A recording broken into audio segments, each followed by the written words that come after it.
부르심은 아수르와 그리고 블레셋과 모압에 대한 하나님의 징계입니다.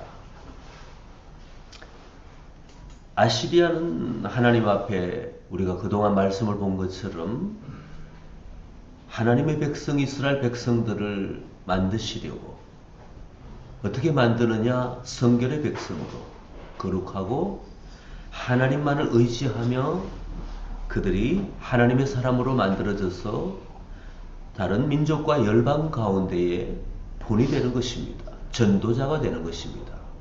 이스라엘의 부르심은 우리가 알아듣기 쉬운 말로 표현하면 그들은 전도자의 백성입니다. 그들은 혼자 이 세상 가운데 오직 그들만 부르심을 받고 그들만 하나님의 그 은혜와 그리고 하나님의 영광을 차지하는 것이 아니었습니다.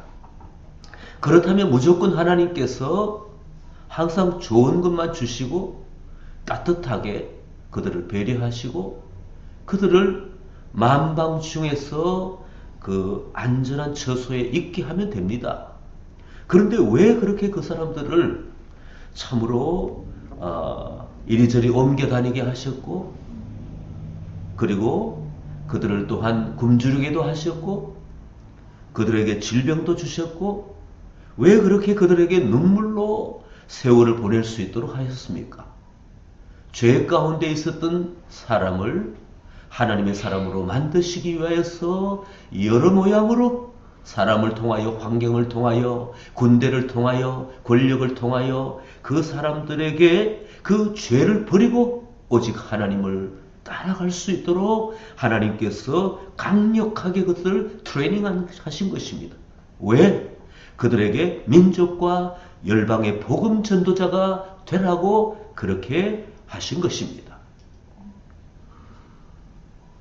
그런데 특별히 하나님께서 이 아시리아를 통하여서 하나님께서는 그렇게 하셨습니다. 그전에는 그 애국을 통하여 열강 중의 강대국인 애국을 통하여 또 하나님이 하셨는데 이제는 또 북쪽의 아시리아를 통하여 그렇게 하셨습니다. 그런데 우리가 잘 아는 것처럼 아시리아는 이스라엘 백성들에게 적절하게 하나님께서 하나님의 세미한 음성과 방법으로 그들에게 임하여 주셔서 비록 이방인이지만 친백성 이스라엘 백성들을 만들기 위하여서 적절하게 하나님께서 그들을 사용하셨습니다. 그들에게 이스라엘 백성들에게 멍에를 얹으라고 하였을 때는 가벼운 멍에 아니면 중간 정도 좀 무거운 질만한 멍에를 소의 멍에를 얹듯이 그렇게 하라고 했는데 그들은 우리가 생각할 때 어떠한 1톤짜리 멍에를 얹어가지고 사람이 그곳에서 쓰지도 못하고 고통 가운데 서로 비유하면은 소가 쟁기를 끌고 끌지도 못하도록 그 자리에 주저앉을 수 있도록 그렇게까지 그들에게 핍박을 하고 압박을 하고 그들을 강하게 그 고통을 주었다는 것입니다. 그래서 하나님께서는 자신이 사용한 그 회초리 또한 다른 말로 하면은 그 몽둥이 자신의 백성들을 혼을 내서만까지 사람을 만들려고 백성을 만들려고 했던 그 도구인 아수르를 심판하려고 했습니다. 24절부터 한번 보겠습니다.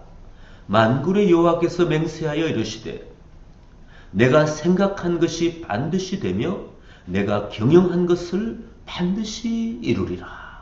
하나님이 계획한 것을 흔들리지 않는 그 결단력을 가지고 하나님께서는 진행하시겠다는 그런 말씀입니다. 주님은 생각을 하십니다. 주님은 만국을 경영하십니다. 한 사람도 경영하고 한 무리도 경영하고 한 가정도 경영하고 한 공동체를 경영하지만 국가를 경영하고 세계를 경영하실 수 있는 하나님이십니다. 우주 만물을 만드신 창조주 하나님께서 우주를 경영하시는데 나까지 경영하실까? 그것이 아니라 하나님은 무소부재하신 하나님, 세밀하게 다 불꽃같이 보시고 우리의 머리털까지 다 세시면서 생각하시고 바라보시고 경영하시는 하나님이십니다. 또 한 가지는 하나님께서 계획하시면 반드시 어떤 일이 있으라도 반드시 된다고 그렇게 말씀하십니다.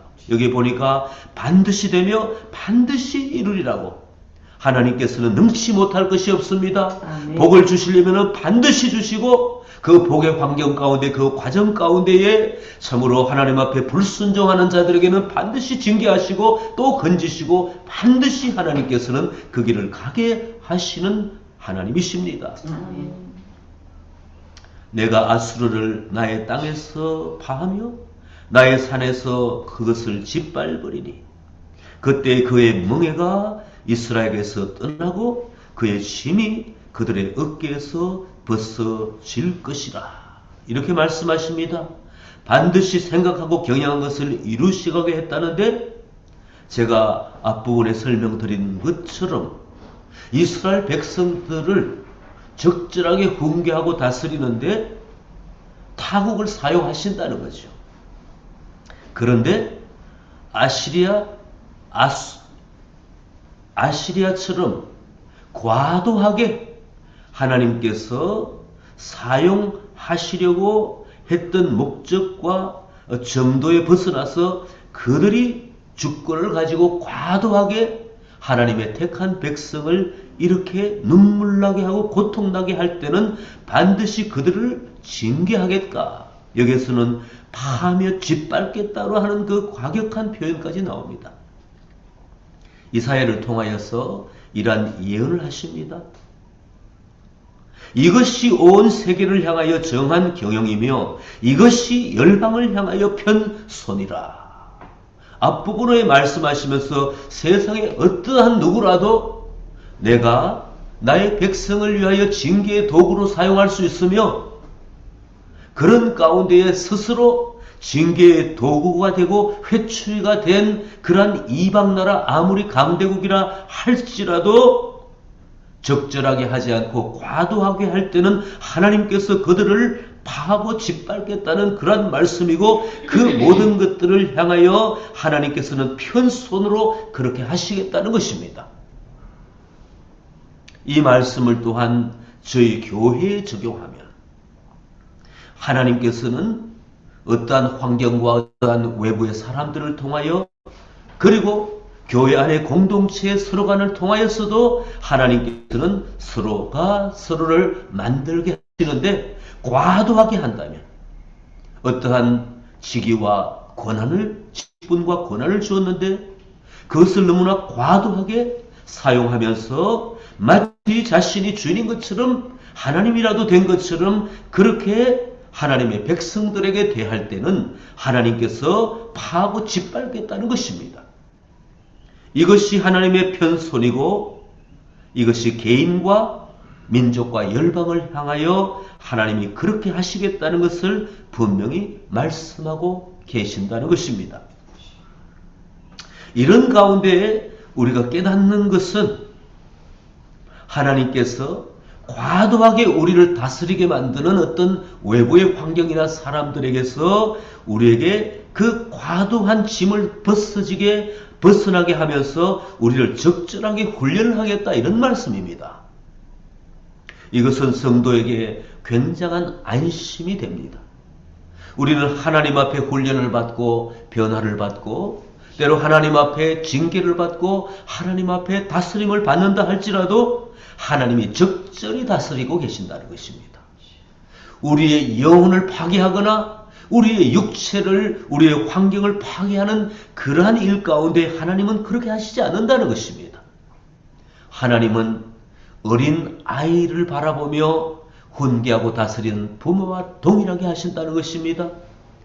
아이에게 참으로 그 아이가 눈물 나도록 회초리를 대지만 아이가 자라면서 훈계하지만 어떤 이라도 그 아이에게 상처를 주거나 그 아이에게 과도한 욕을 하거나 그 아이에게 고통을 주는 일은 부모가 용납하지 않습니다.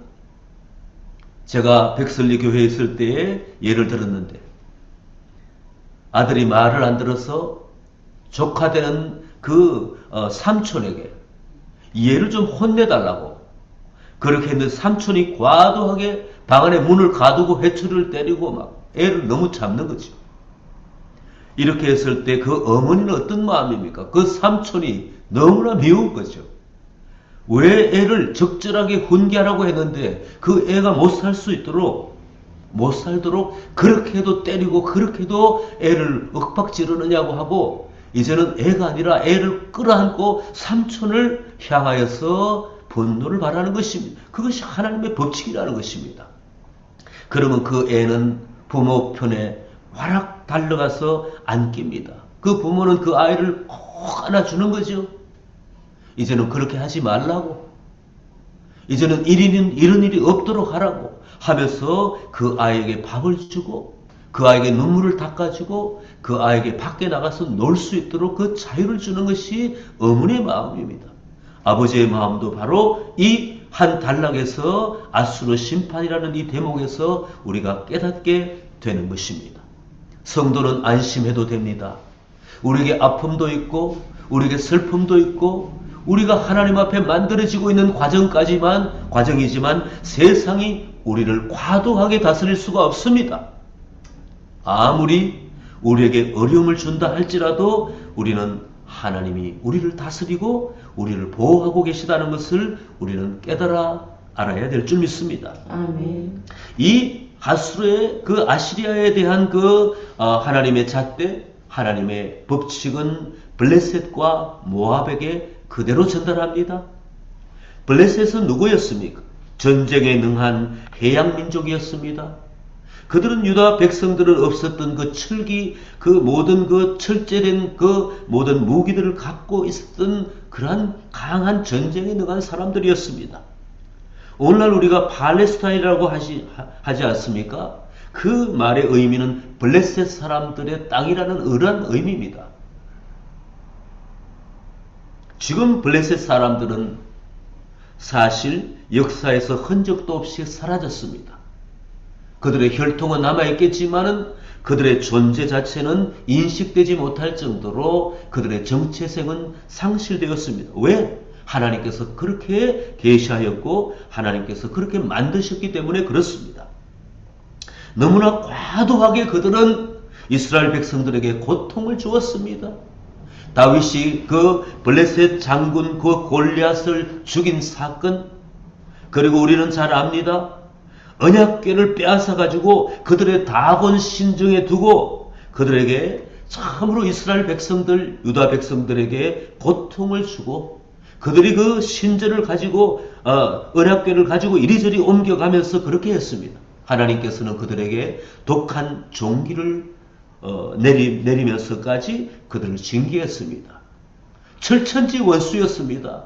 블레셋과 이스라엘은 철천지 원수였고 블레셋은 끊임없이 이스라엘 백성들을 마치 독충이 계속 붙어서 공격하고 그 피를 빨아먹는 것처럼 이스라엘 백성들에게 고통을 주었습니다. 그렇기 때문에 하나님께서는 또한 블레셋을 향하여 경고하였습니다. 블레셋 온 땅이여, 29절의 말씀입니다.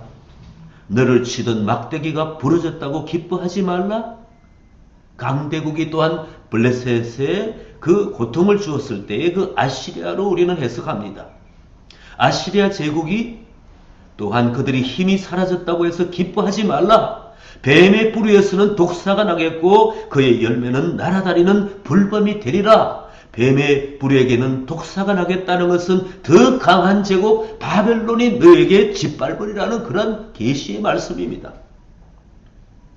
또한 너 블레셋이여 다 소멸되리로다 말씀드린 것처럼 그들은 소멸되고 말았습니다. 그 블레셋 민족의 정체성은 오늘날 쳐다보기 힘듭니다. 다만 역사적으로 그 땅이 블레셋의 땅이었다고 말하면서 팔레스타인은 지역이 남아있을 뿐입니다. 대저 연기가 북방에서부터 오는데 그 대열에서 벗어난 자가 없느니라. 32절에 그 나라 사신들에게 어떻게 대답하겠느냐? 유대인들에게 말합니다. 여호와께서 시온을 세우셨으니 그의 백성의 곤고한 자들이 그 안에서 피난하리라 이렇게 말하라고 합니다. 그 블레셋은 과도하게 이스라엘 백성들에게 고통을 주었고 하나님의 징계를 받아서 사라지는데, 하나님의 백성들은 여호와께서 시온을 세우셨으니 그의 백성의 곤고한 자들이 그 안에서 피난하리라는 그러한 계시의 말씀을 하라는 것입니다. 이 말씀이 우리들에게 어떠한 의미입니까? 그리스도를 믿고 참으로 구원받고 하나님의 다스림을 받고 하나님과 성령과 동행하는 우리들에게는 세상에 어떠한 환난이 온다 할지라도, 세상이 어떠한 고통을 우리에게 준다 할지라도 우리는 하나님 앞에 피난처로 삼고 하나님 그 앞에 달려가고 하나님의 품에 안길 수 있는 줄 믿습니다. 우리가 어떠한 어려움이 있더라도, 가정의 어려움이나 신앙의 어려움이나 어떠한 어려움이 있더라도 우리가 피할 분은 하나님이신 줄 믿습니다. 그냥 우리가 추상적으로 주님 앞에 피하는 것이 아니고 그냥 우리가 기도하고 하나님 앞에 의지하고 머리를 조아리는 것이 아닙니다. 하나님은 살아계시고 하나님께서는 끌어안아 주시고 하나님께서는 우리에게 필요한 것을 다 공급하여 주시면서 내가 여기 있다고 말씀하시면서 내가 피난처다, 나에게 오직 나에게 오라고 말씀하시는 그 하나님이신 줄 믿습니다. 아멘. 모압은 어떤 족속입니까? 다음 단락에 그 모압으로 한번 보겠습니다. 모압은 아브라함의 조카 롯과 그리고 그의 첫째 딸 그 혈육간의 그 근친상간 가운데 태어난 아들입니다. 모압은 그 사해 동쪽에 거주하면서 철저하게 우상 숭배를 하면서 그들이 안타깝게도 특징적으로 그들이 그 죄 가운데 있었다는 것은 사람을 불태워서 제사를 지내던 그러한 악습을 가지고 있었습니다. 참으로 하나님께서 싫어하는 자들이었습니다. 그들은 출애굽 당시에 이스라엘 백성들을 박대하고 외면하고 그리고 저주까지 하려고 했습니다. 그리고 늘 멸시하고 하나님 앞에 다스림을 받고 하나님의 품에 있었던 그 이스라엘 백성들을 향하여 그들에게 혈육에도 불구하고 그들은 늘 교만하였습니다. 너희들은 낮은 하등 백성이라고, 너희들은 늘 그렇게 엎드려 그 예배를 드리지만은 우리의 신보다도 못하다고 하면서 그들은 늘 교만하였습니다. 그리고 그 여인들을 동원하여서 유혹하고 음란에 빠지게 하고 그리고 자신의 신 바알신에게 숭배하도록 끊임없이 유도하였고 이스라엘 백성들은 그들의 유혹에 넘어갔습니다. 현재 모압 후손들도 이제는 그 역사적으로 볼 때 바벨론 제국에게 멸망당하고부터는 그들이 다 다른 민족에게 흡수되고 흔적도 없이 사라져 있습니다. 하나님 앞에 불순종하고 대적하고 그리고 하나님의 백성들을 과도하게 음란에 빠지게 하고 우상을 섬기게 하면서 그들을 저주하고 박대하였던 이 모든 일은 하나님께서 갚아주신다는 것입니다. 이것이 하나님의 그 공의고 하나님의 정의이신 줄 믿습니다. 우리가 어려움을 경험할 때에, 우리가 원치 않았던 고통을 당할 때에, 내가 눈을 감고 기도할 때 이것은 나 때문에 그런 것이라고 생각한다 할지라도 너무나 과도하게 나에게 고통을 주는 대상에 대해서는 하나님께서 벌하신다는 사실을 알고 적절하게 우리를 다스리시면서 결국은 하나님의 목적은 우리를 해하시려고 하는 것이 아니라 우리를 하나님의 아름다운 성품을 가진 사람으로 만드셔서 이 세상의 복음 전도자로 사용하시려고 한다는 것을 깨달으시기를 소망합니다. 그들은 어떠한 그 하나님의 징계 가운데 갔습니까? 7절에 보시면 그들의 바일은 그들의 신전을 말합니다. 다본 산당에 올라가서 그들은 울며 그들은 통곡하였고 그들이 각각 머리카락을 밀고 각각 수염을 깎으며 그리고 굵은 배로 몸을 동이고 그들은 이제 슬퍼하며 울게 되었다고 합니다.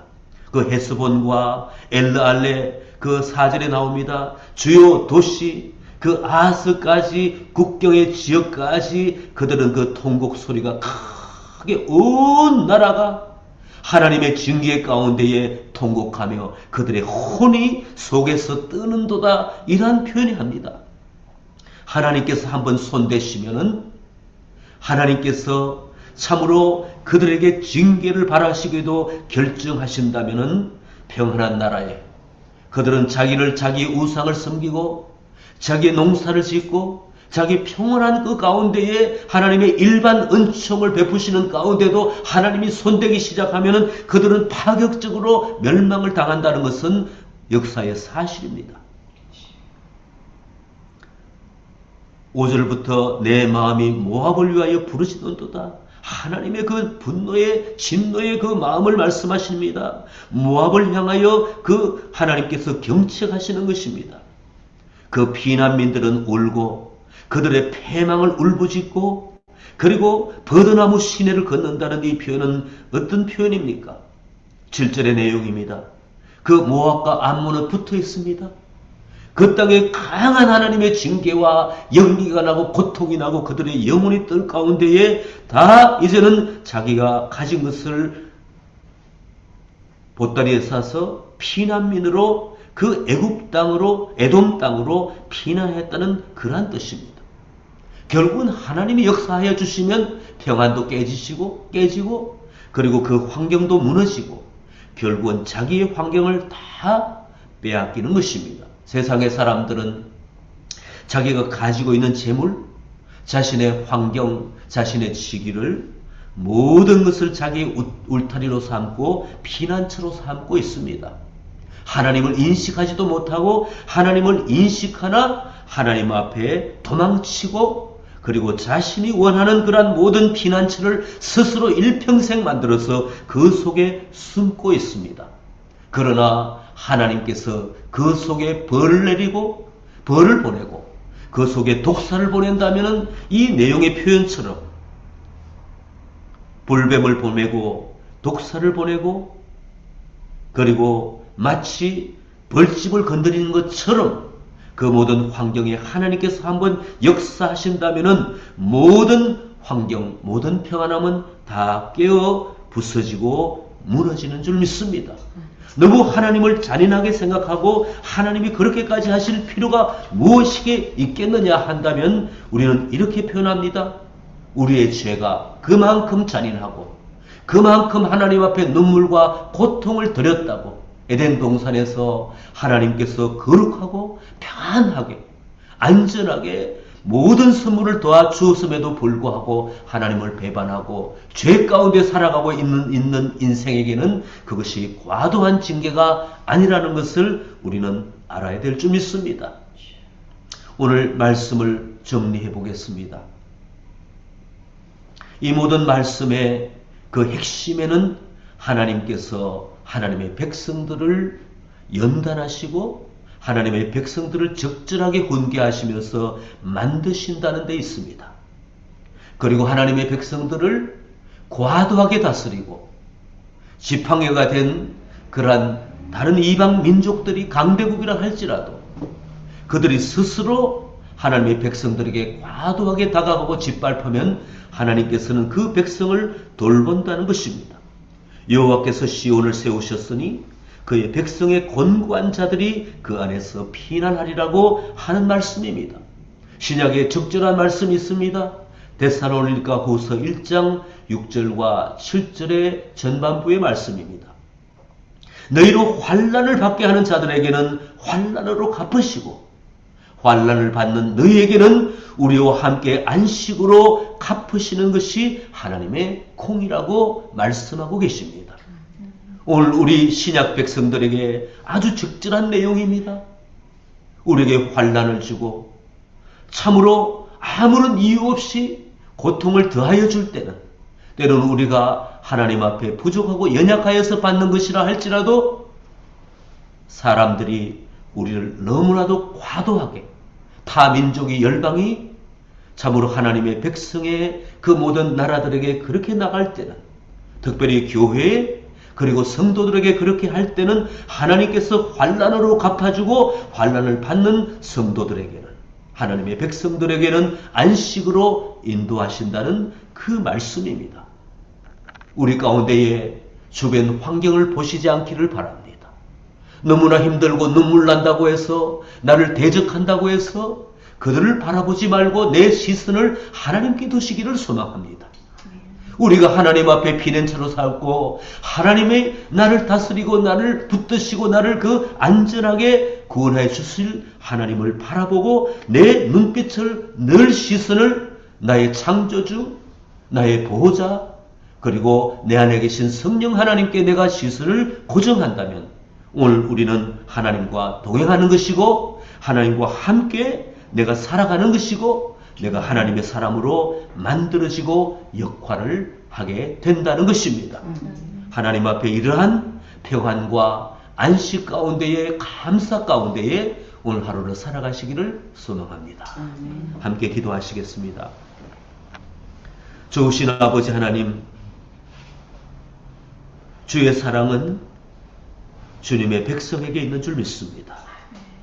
사랑받고 은혜를 받고 그리고 하나님의 사람으로 만들어질 수 있도록 이 인생의 소중한 기회를 주셔서 감사와 찬송을 드립니다.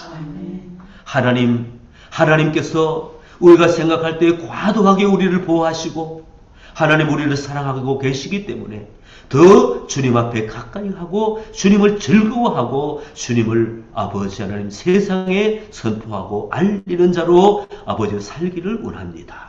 오늘 하루도 주님 앞에 시선을 고정하고 하나님과 교제하고 하나님을 전하는 우리가 되게 도와주시옵소서. 예수님의 이름으로 기도하옵나이다. 아멘.